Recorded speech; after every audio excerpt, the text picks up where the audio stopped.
শিব শব্দের অর্থ হচ্ছে শুভ। সর্বে তু শুভা ভবতি। শিব এবং ব্রহ্ম এদের মধ্যে খুব একটা পার্থক্য নেই। ওং নমো শিবায় চ শিবতরায় চ, অর্থাৎ তিনি সুন্দর, তিনি শুভ এবং তিনি শুভতর। প্রলয়ঙ্করী রুদ্র থেকে শান্ত শিব পর্যন্ত যে জার্নি, সেই জার্নিটার মধ্যেই কিন্তু শিব কথার প্রাণ লুকিয়ে আছে। আমাদের এই যে আলোচনা, এই আলোচনায় আমরা মূলত আপনাদের সামনে ভারতবর্ষের সভ্যতা সংস্কৃতির সঙ্গে শিব কিভাবে জড়িয়ে আছেন, শিব পূজা কিভাবে জড়িয়ে আছে, কোন সময় থেকে হয়ে আসছে, তার একটা ঐতিহাসিক পর্যটন আপনাদের সামনে রাখবো। কিন্তু তার আগে এটা নিশ্চয়ই আপনাদের বলে দিতে হবে না যে আমরা আগে শিবকে একটু চিনে নিতে চাই। শিব কি বা শিব কে, কাকে আমরা শিব বলছি, কোন জায়গা থেকে শিব অর্চন শুরু হলো, ভারতবর্ষের সভ্যতার সঙ্গে সম্পর্ক কি, সেটা একটুখানি জেনে নিতে চাইব। তার জন্য আপনাদের প্রথমেই বলি যে মানুষের সভ্যতার ইতিহাস একটা আছে, মানুষের ভাবনা চিন্তার ইতিহাস সেটাও আছে, কিন্তু ভাবনা চিন্তাগুলো যে উপকরণকে কেন্দ্র করে শুরু হয়েছিল তার ইতিহাস কিন্তু মানুষ লিখতে পারেনি, কারণ সেগুলো মানুষের ভাবনা চিন্তা যাত্রা শুরু হওয়ার আগে থেকেই ছিল। সেরকম একটা জিনিস হতে পারে ব্রহ্ম অর্থাৎ মহাজ্ঞান, একটা হতে পারে ব্রহ্মাণ্ড অর্থাৎ মহাসৃজন, আর একটা অবশ্যই শিব। বলতে পারেন শিব এবং ব্রহ্ম এদের মধ্যে খুব একটা পার্থক্য নেই। ব্যাপারটা অনেকটা এরকম, ধরুন দুধ আর দই। আপনাদের যদি জিজ্ঞেস করা হয় দুধ আর দই কি এক, একেবারে বলতে পারবেন না এক নয়, কারণ দুধ থেকেই দই হয়। আবার এটাও বলা যাবে না যে দুধ আর দই এক, কারণ দই থেকে দুধ হবে না। ঠিক সেই রকমই মহাসৃজনকালে ঈশ্বর তার সৃজন চৈতন্য যখন বিস্তার করতে যান, তখন তার সবথেকে বড় সমস্যা হচ্ছে এই যে সৃজনের ক্ষেত্র প্রস্তুত, আর তার জন্যই তার দরকার ছিল প্রলয়। ঋগ্বেদে আমরা সেইভাবে শিবকে পাবো না, কিন্তু পাবো রুদ্রকে। আড়াইটা হলেও সূক্ততে রুদ্র রয়েছেন এবং সেখানে তিনি কিন্তু প্রলয়ঙ্কর দেবতা, প্রলয়ের দেবতা। শিব এর মধ্যে ভগবান তার প্রলয়কে রক্ষা করেছেন। ফলত আমরা শিবের সন্ধান যদি ঋগ্বেদ থেকে করতে চাই, তাহলে একটা শব্দ আকারে পাবো, যে শব্দের অর্থ হচ্ছে শুভ। শিব শব্দের অর্থ হচ্ছে শুভ।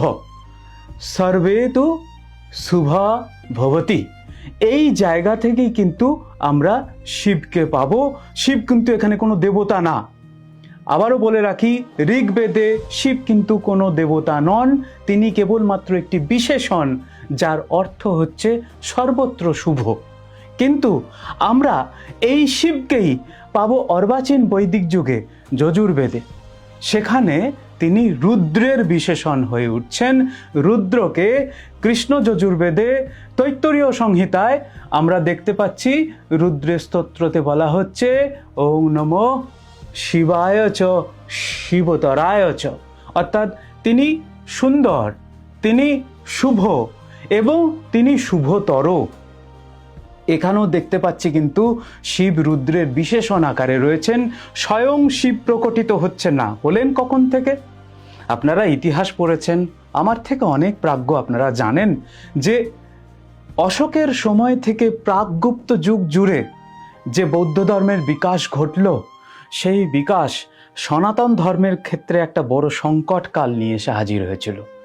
দলে দলে সনাতন ধর্মের নিম্ন বর্গের যে সমস্ত মানুষগুলি, তারা ধর্মান্তরিত হচ্ছিল, তাদের আটকানোর দরকার পড়ছিল। আর সেই আটকানোর জন্যই সেই সময় পুরাণের বিকাশ ঘটল।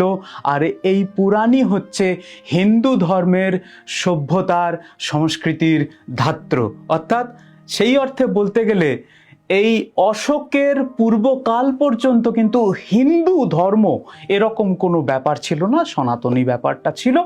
এই হিন্দু ধর্মের কিন্তু ধাত্র শাস্ত্র রচনা করলো, এই পুরাণগুলো, আর এই পুরাণেই শিব বলিয়ান হয়ে উঠলেন, শিব সর্বময় হয়ে উঠলেন, শিব অদ্বৈত হয়ে উঠলেন, শান্ত হয়ে উঠলেন।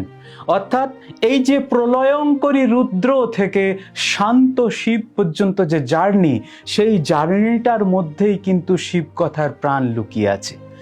আমরা আমাদের অনুষ্ঠানে ঠিক করেছি বেশ কয়েকটা বিষয় নিয়ে আপনাদের সঙ্গে আলোচনা করব। সেটা আপনাদের সমর্থন, আপনাদের চাওয়া পাওয়ার উপরে অনেকটা নির্ভর করবে, কিন্তু প্রাথমিকভাবে আমাদের মূল লক্ষ্য আপনাদের সঙ্গে শিবের জ্যোতির্লিঙ্গ বিষয়ে কয়েকটা কথাবার্তা বলে নেওয়া, এবং সেই জ্যোতির্লিঙ্গের জার্নি যদি আমাদের করতে হয় তাহলে আমরা কৈলাস পর্বতকে তো ছেড়ে শুরু করতে পারবো না। যদিও দ্বাদশ জ্যোতির্লিঙ্গের মধ্যে কৈলাস পর্বত নেই, কিন্তু কৈলাস পর্বতকে ছেড়ে দ্বাদশ জ্যোতির্লিঙ্গও নেই, এই কথাটা আমাদেরকে মনে রাখতে হবে। আমরা পর্ব থেকে পর্বান্তরে এই জ্যোতির্লিঙ্গ একটা নতুন মহাযাত্রার মধ্যে আপনাদের সবাইকে স্বাগত জানাই। আজকে আমরা শিবকে প্রাথমিকভাবে জানলাম, এর পরের এপিসোডগুলোতে আপনাদেরকে জানাবো শিব জ্যোতির্লিঙ্গ কাকে বলে, শিব জ্যোতির্লিঙ্গ এলো কোত্থেকে, কৈলাস পর্বতের সঙ্গে শিব জ্যোতির্লিঙ্গের সম্পর্ক কী, আপনাদের জীবনের সঙ্গে শিব জ্যোতির্লিঙ্গের সম্পর্ক কী, সেগুলো আমরা পর্ব থেকে পর্বান্তরে নিশ্চয়ই আলোচনা করব। সঙ্গে থাকুন দাওয়ালের সঙ্গে।